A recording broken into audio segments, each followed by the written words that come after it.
Ya, assalamualaikum sobat sekalian. Bertemu kembali dengan TMC Blog. Seperti kita ketahui, balapan sprint MotoGP Motegi 2025 baru saja usai, di mana akhirnya Pecco Bagnaia itu memenangkan balapan sprint pertamanya di tahun 2025 ini.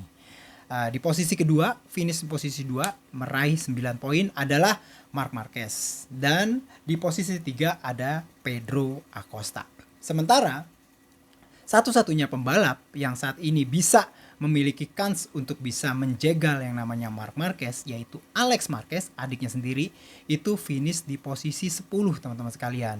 Yang artinya dia gagal meraih poin karena poin terakhir di balapan sprint itu hadir di posisi 9 finishnya. Ya, 1 poin di situ. Dan akhirnya pasca balapan sprint MotoGP Motegi 2025, Marc Marquez akhirnya memimpin klasemen dengan 521 poin. Ini lagi-lagi adalah torehan rekor berikutnya setelah rekor sebelumnya hadir di balapan sebelumnya 521. Belum ada pembalap Grand Prix bisa mencapai angka 521 ini sebelumnya. Dan angka ini itu masih akan berlanjut karena kita masih memiliki 10 balapan lagi di 5 seri berikutnya, baik sprint maupun balapan utama, mulai dari Mandalika pekan depan sampai terakhir nanti di Valencia. 521 poin itu di posisi 2 Alex Marquez yang tidak memperoleh poin di balapan sprint, artinya dia tetap 330 poin. Yang tadinya sebelum balapan sprint itu jarak antara Marc Marquez yang memimpin klasemen itu 182 poin di depan Alex Marquez, sekarang mengembang menjadi 191 poin teman-teman sekalian, karena Marc Marquez finish di posisi 2. Kalau Marc Marquez finish di posisi pertama, maka jaraknya ya 182 ditambah 12, 194. Namun lagi-lagi seperti yang sudah juga kita bicarakan, diskusikan di vlog sebelumnya, balapan ini itu tidak bisa membuat Marc Marquez, balapan sprint ini tidak membuat Marc Marquez bisa segel gelar juara dunia MotoGP 2025. Karena untuk bisa segel pasca balapan sprint di Motegi ini, Marc Marquez butuh dari 185 ya di 5 seri tersisa ke depan, ditambah 25 di balapan hari Minggu atau hari Ahad besok. 185 ditambah 25, 210 poin. Kita lihat di sini jaraknya 191. Oleh sebab itu masih belum bisa. Namun dengan 191 poin, kans Marc Marquez untuk bisa segel gelar juara dunia besok itu jauh lebih terbuka dari sebelumnya, 182 poin. Udah pasti ya, sekarang 191 poin. Gitu loh. Terus apalagi yang bisa ini adalah gelar ya, calon gelar juara dunia ke-7, karena sepertinya memang MotoGP sedang menggalakkan ya, gelar itu tidak hanya digelar di kelas primer aja. Namun kalau misalkan kita melihat berapa kali gelar juara dunia Grand Prix, Marc Marquez akan mencoba untuk berjuang meraih gelar Grand Prix yang ke-9. Ini artinya 7 dan 9 ini akan menyamakan dengan raihan dari legenda MotoGP sebelumnya, yaitu Valentino Rossi. Nah, kayak gitu teman-teman sekalian. Nah, dengan 191 poin, ya, dengan 191 poin jarak antara Marc Marquez dengan Alex Marquez, maka ya, dengan syarat bahwa Marc Marquez bisa segel gelar juara dunia pasca Motegi jika jaraknya adalah 185 poin, 37 kali 5 gitu ya, 185, maka dari 991 ke 185 kan itu artinya 6 poin. Artinya Marc Marquez tidak boleh kehilangan 6 poin, teman-teman sekalian. Tidak boleh poin yang diperoleh itu kalah 6 poin ya, minimal dari adiknya Alex Marquez. Ya, kayak gitu teman-teman sekalian. Jadi 6 poin posisinya. Ya, 191 ke 185. Nah, ini empirisnya kayak apa sih? Kan kalau kita ngomong kayak gini kan angka-angka banget gitu ya. Empirisnya paling enggak kayak gimana sih?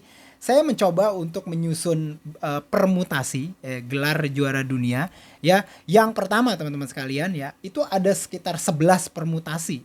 Yang pertama, Marc Marquez bisa rengkuh gelar juara dunia ketujuhnya, gelar juara MotoGP ketujuhnya besok pasca balapan Motegi jika yang pertama adalah Marc Marquez finish di depan Alex Marquez.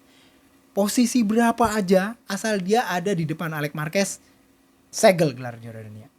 Marc Marquez misalnya finish posisi 7, Alex Marquez misalkan 8, nah itu segel kayak gitu. Jadi nggak perlu di posisinya berapa.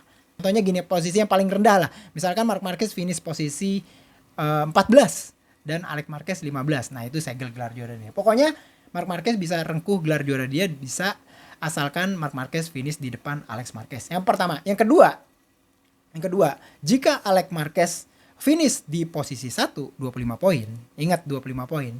Maka Marc Marquez berapa nih? Dia nggak boleh kehilangan 6. Maka dia harus finish di posisi 2, teman-teman sekalian. Karena 2 itu poinnya 20. 20 dengan 25 masih 5 poin. Itu masih masuk. Tapi kalau Marc Marquez finish posisi 3, 16, itu 9, itu nggak masuk. Jadi kalau Alex Marquez finish posisi 1, maka Marc Marquez harus finish di posisi 2. Jika Alex Marquez, ya ini yang ketiga nih, jika Alex Marquez finish di posisi 2, maka Marc Marquez harus, ya kan posisi 2 kan 20 poin ya, 20 poin itu dikurang 6, itu 14 poin. Maka Marc Marquez harus finish di posisi ketiga. 16 poin karena P2 dan P3 itu jaraknya 4 poin. Masih masuk teman-teman sekalian. Yang keempat, Alex Marquez finish di posisi 3 misalkan 16 poin. Ya 16 poin kurangin aja 6 gitu 10 poin. Maka Marc Marquez harus finish minimal 10 poin yaitu di posisi 6.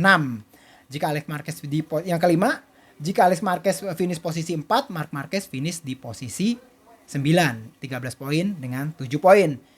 Yang keenam, jika Alex Marquez finish di posisi 5, 11 poin, 11 kurang 6 sama dengan 5 poin, 5 poin itu di P11. Maka Marc Marquez harus finish minimal posisi 11. 7. Jika Alex Marquez finish di posisi 6, ya, maka 10 poin, maka Marc Marquez harus finish minimal posisi 12, yaitu 4 poin, 10 kurang 6, 4. 8. Jika Alex Marquez finish posisi 7, maka Marc Marquez harus finish posisi 13. Posisi 7 itu 9 poin, kurang 6 dengan 3. Posisi 13 adalah 3 poin. 9. Jika Alex Marquez finish posisi 8, which is itu 8 poin, kurangin 6 sama dengan 2. 2 poin itu ada di posisi 14. Marc Marquez minimal finish di posisi 14. Jika Alex Marquez finish di posisi 9, nih permutasi ke-10, maka ya 7 poin tuh ya, Marc Marquez finish minimal posisi 15. Atau poin terakhir 1 poin. Nah, yang terakhir nih, jika Alex Marquez finish posisi 10 itu 6 poin teman-teman sekalian. Maka Marc Marquez santai aja. Dia boleh finish di mana saja, tetap juara dunia. Jadi kayak gitu. 11 permutasi yang bisa bawa Marc Marquez segel gelar juara dunia MotoGP 2025. Sebuah comeback loading ya, sebuah comeback setelah dia bertahun-tahun dibekap cedera ya, terus habis itu dia kembali masih bermasalah dan akhirnya di tahun 2025 Marc Marquez bisa juara dunia lagi, gelar juara dunia MotoGP ke-7-nya dan gelar juara dunia Grand Prix ke-9-nya. Itu aja, kita lihat besok balapan Grand Prix-nya kayak gimana.